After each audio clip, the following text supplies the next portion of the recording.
Nayib Bukele, una de las figuras más debatidas y me atrevería a decir más polémicas a nivel mundial. Dictador para unos, salvador para otros, y es justamente con él que es de mi agrado inaugurar una nueva serie en este canal. Ningún político es santo, y las acusaciones, sospechas y crímenes o actos de dudosa moralidad que cometan son el pan de cada día si hablamos de política. No obstante, hay una pregunta que me interesa mucho resolver en esta serie. Si sus acusaciones fueran ciertas, ¿cuántos años de prisión le corresponden? Como voy a decir en este y futuros videos, aquí no vamos a debatir si sus actos estuvieron justificados, si la evidencia en su contra es o no es contundente, aquí vinimos a juzgarlo. Para empezar, hay que poner reglas en este ejercicio. Primera regla, no se tomarán en cuenta teorías de la conspiración, únicamente utilizaremos señalamientos de la prensa, denuncias que hayan salido a la luz y acusaciones comprobables. Segundo punto, vamos a juzgarlo en base a su propio estado de derecho del país que estamos evaluando, y en dado caso que lo requiera la Corte Penal Internacional. Tercer punto, aquí tomaremos por ciertas todas las acusaciones de crímenes en su contra, no vamos a defenderlo, justificarlo, puesto que el ejercicio es meramente especulativo. Dicho eso, comencemos con las acusaciones leves.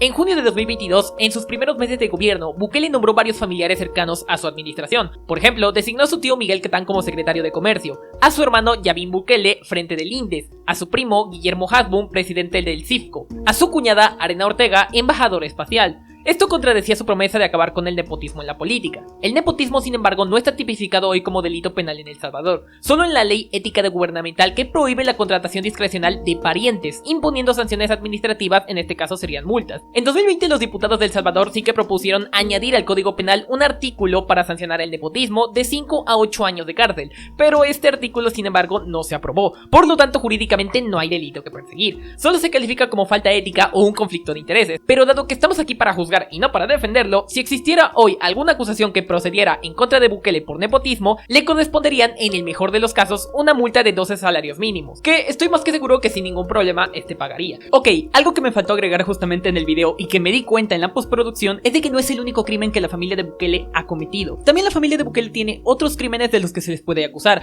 particularmente por la acusación conocida como el clan Bukele. El clan Bukele básicamente es un enriquecimiento ilícito por parte de la familia de Bukele desde que él es el presidente de El Salvador. Esto se ha concentrado básicamente socavando negocios locales, adquiriéndolos o inclusive con la compra de propiedades. Por lo tanto, se podría decir que la familia de Bukele está haciéndose millonaria justamente con los terrenos ya sea del Salvador, ya sea del gobierno, y utilizando evidentemente todo el poder político para agilizar trámites, para obtenerlos a bajo costo o inclusive tener una competencia desleal con los verdaderos propietarios. Verdaderamente todo el tema del clan Bukele merece su propio video, pero bueno, en ese sentido podemos asumir de que esta acusación es la más verdadera que presento en este video, y por lo tanto, si Bukele fuera juzgado justamente por las actividades de las que claramente se está lucrando su familia, le correspondería a él como servidor público de 15 a 30 años de prisión justamente por el enriquecimiento ilícito y por los actos de corrupción. Sin embargo, los crímenes leves terminan aquí. En febrero de 2020 ingresó con militares a la Asamblea Legislativa tras la negativa del Congreso en aprobar un préstamo. Bukele irrumpió el 9 de febrero en el hemiciclo acompañado por decenas de soldados armados, lo que contravino la Constitución en el artículo 211 que establecía que las Fuerzas Armadas es apolítica y no deliberante. Para la prensa y los opositores, esto fue un autogolpe de Estado. Este fue el primer acto autoritario de Bukele que transgredió todas las banderas rojas, puesto que su Congreso estuvo controlado por militares y ciudadanos llamados a la insurrección en contra de los congresistas. De hecho, diputados simpatizantes a Bukele instalaron de forma ilegal una presidencia alterna de la misma corte. También hay que decir que amenazó constantemente con cometer diversos crímenes políticos, como derribar diputados de los opositores y un par de ultimátums que podrían considerarse amenazas de muerte. Hay que considerar que Bukele llegó a estos extremos meramente porque quería a toda costa se aprobara un préstamo de 109 millones para la fase 3 de su plan de seguridad. Por 48 horas, amedrentó a los diputados, se les envió policías y soldados a intimidarlos e inclusive se llegó a intentar irrumpir en sus propias casas. Posterior al altercado sí que se denunció a Bukele por el delito de sedición, y si se hubiera llegado a proceder hablaríamos de 10 a 15 años de cárcel, pero vamos a ser generosos y dejémoslos en 10, que me siento de buen humor. Sin embargo, esto no termina aquí. En mayo de 2021, Bukele purgó a los jueces y a la Fiscalía General. El 1 de mayo de 2021, la nueva Asamblea Legislativa, controlada por el oficialismo, destituyó sumariamente a 5 magistrados de la Sala Constitucional de la Corte Suprema y a todo el equipo de la Fiscalía General. Se argumentó que esos funcionarios atentaban contra la gobernabilidad. Sin embargo, la ONU y la OEA denunciaron que no se siguió el debido proceso constitucional del mismo Salvador, en el artículo 186 que exige causas legales y al menos un 2/3 de los votos para cesar a los jueces. Si bien el oficialismo contaban con la mayoría calificada, su argumento de ineptitud no estaba definido en la ley como motivo válido para que cesaran a los jueces. Aunque formalmente la asamblea actuó, expertos señalaron que esto vulneró la independencia judicial y la división de poderes. Ahora, por desgracia en El Salvador no existen figuras como el resto de países en las cuales la violación de la división de poderes sea un delito, por lo que solo con ayuda de Harvey Specter o Matt Murdock, estos actos en el mejor de los casos podrían considerarse como actos arbitrarios. Actos arbitrarios sería el concepto que debemos utilizar en El Salvador como una sustitución al delito del abuso de poder, tipificado en el artículo 320 del Código Penal de El Salvador, teniendo una pena mínima de 2 años de prisión o hasta 6 años de prisión con una nueva reforma. Es por fin que llegamos al año 2022, donde Bukele cometería sus peores crímenes. Tras una oleada de 92 homicidios masivos, el 27 de marzo, la Asamblea, a petición de Bukele, declaró un régimen de excepción indefinido. Esto suspendió temporalmente derechos constitucionales básicos, la privacidad, la pronta judicialización de detenidos, la presunción de inocencia, y durante los meses siguientes se realizaron decenas de operativos policiales masivos. Se arrestaron a más de 58.000 personas, incluyendo 1.600 menores.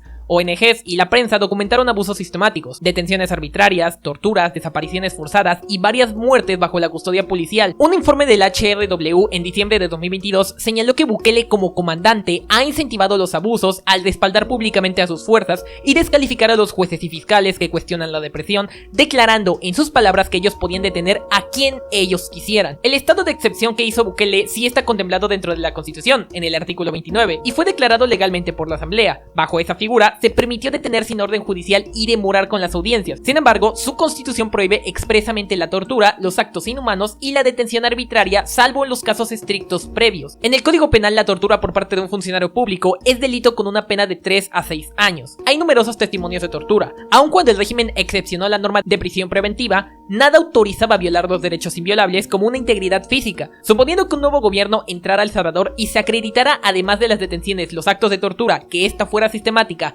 o aun cuando Bukele no participara, se le podría culpar por tener conocimiento institucional de estas conductas, o que se dieron bajo sus órdenes. La suma de años en prisión para Bukele podría ser de 3 años hasta 60 en el caso de una denuncia colectiva. Ahora, como los crímenes durante la iniciación de estado de excepción encajan con crímenes contra la humanidad, la Corte Penal Internacional podría declarar una cadena perpetua para todos los funcionarios que hayan sido partícipes, incluido Bukele. Ahora, hubo otro acontecimiento que hay que mencionar durante este estado de excepción, los cuales, siendo la peor de esta, la violencia contra menores. En julio de 2024, Human Rights Watch publicó un informe específico sobre abusos a menores durante el régimen de excepción. Reportó que 3.000 menores fueron detenidos arbitrariamente por presunta pertenencia a pandillas y sometidos a procesos sin garantías, muchos con órdenes de captura amañadas o directamente falsas. También documentaron casos de tortura, golpizas, agresiones del tipo que no puedo mencionar en esta plataforma, por no mencionar que se aprobaron penas de 10 a 20 años contra adolescentes que únicamente estaban en prisión por confesiones forzadas. A ver, aquí dije que no iba a defender a Bukele, pero algo que hay que dejar bien en claro es de que no todas las personas que están en las cárceles de Bukele están ahí por ser malas personas. Bastantes de ellos las policías simplemente o los confundió, o tenían tatuajes, o simplemente estaban mal en el lugar equivocado. Por desgracia, la Constitución de El Salvador sale de la ecuación en este punto. Bajo el régimen de excepción se amplió la edad mínima de responsabilidad penal. De hecho, se habla de jóvenes con cadenas perpetuas, y se permitió juzgar a niños de 12 años, y aumentaron las detenciones de personas de esta edad. Sin embargo, la tortura y agresiones que no puedo mencionar sí permanecen tipificadas, y dado que los abusos documentados implican crímenes aún tipificados, un gobierno posterior al de Bukele aún podría acusarlo de estos crímenes que se cometieron con su consentimiento o que eran de su conocimiento pero decidió ocultarlos, teniendo la capacidad de imputarle una responsabilidad de al menos 30 años de prisión. Y la Corte Penal Internacional, ni qué decir, otra cadena perpetua que suma el presidente más cool del mundo. Ahora, para marzo de 2026 llegaría una nueva acusación por parte de los juristas independientes, que presentaron un informe ante la ONU, afirmando que hay motivos para investigar que se cometieron crímenes de lesa humanidad durante el régimen de excepción, agregando un delito nuevo a la lista, siendo asesinatos extrajudiciales contra los detenidos, y afirmando que las órdenes vinieron desde la cúpula de gobierno, de lo que aquí se agrega un nuevo delito, siendo los asesinatos extrajudiciales. Eso, ante la Corte Penal Internacional, dejaría a Bukele y su cúpula como los autores intelectuales de este y los demás crímenes, agregando otra cadena perpetua. Adicional a lo anterior al régimen de Bukele, también ha tenido represión contra la prensa y organizaciones críticas. El Comité de Protección de Periodistas denunció públicamente el hostigamiento, la intimidación y la vigilancia contra estos mismos. También organizaciones de defensa de los derechos humanos suspendieron sus operaciones en el país por la presión y temor a la persecución. De acreditarse los actos de intimidación contra estos, Bukele debería aumentar otros 3 a 6 años de prisión por actos arbitrarios, 2 años por violación a los derechos individuales y 3 años si es que hubo amenazas.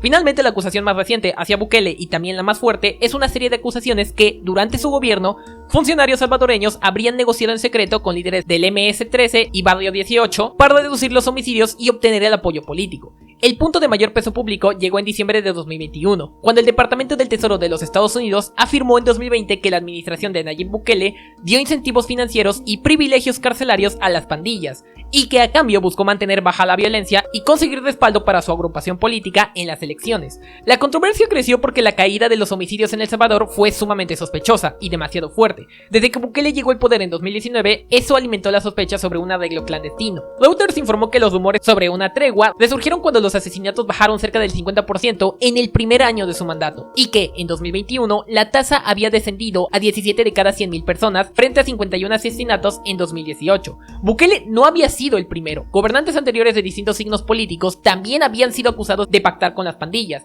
con consecuencias judiciales para algunos exfuncionarios. Dos líderes de la pandilla Barrio 18 dijeron ante la cámara que durante años hubo acercamientos y encuentros con el entorno de Nayib Bukele, y luego de una investigación por pública afirmó que agentes estadounidenses hallaron indicios de que el gobierno salvadoreño trató de encubrir este pacto, frenando extradiciones de cabecillas de las pandillas buscados por Estados Unidos. En concreto, la denuncia sostiene que el acuerdo consistía en negociar con las pandillas como el MS-13 y el Barrio 18 para que bajaran los homicidios y a cambio recibieran beneficios como mejores condiciones carcelarias, facilidades para sus líderes y, según algunas versiones, apoyo político en el ascenso de Bukele.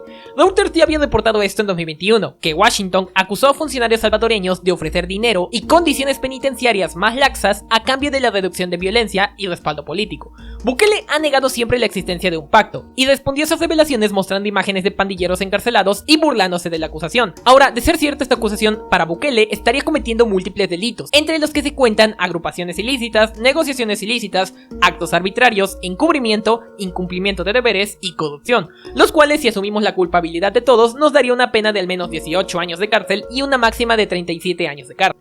Eso nos da como resultado que si el presidente más cool del mundo se le acreditan todas las acusaciones, tendría que responder ante la Corte Penal Internacional con al menos 3 cadenas perpetuas, que se reducirían a 37 años por sus alianzas con el crimen organizado, al menos 3 años de prisión por sus amenazas a periodistas, mínimo 50 años por crímenes cometidos por sus órdenes durante el régimen de excepción, 4 años por abuso de poder, 15 años por intento de sedición y al menos unos $3.600 por una multa de nepotismo. Y bueno, ¿tú qué dices? ¿A ti te cae bien Bukele? Yo personalmente creo que es al menos culpable de la mitad de estas cosas. Y te pregunto, ¿a qué otro político quieres que le saquemos sus cuentas por sus crímenes? Dejen tus propuestas en la caja de comentarios, y si también te deprime oír que crímenes de nuestros líderes nunca van a pagar, házmelo saber también con tu buen like y nos vemos en un próximo video.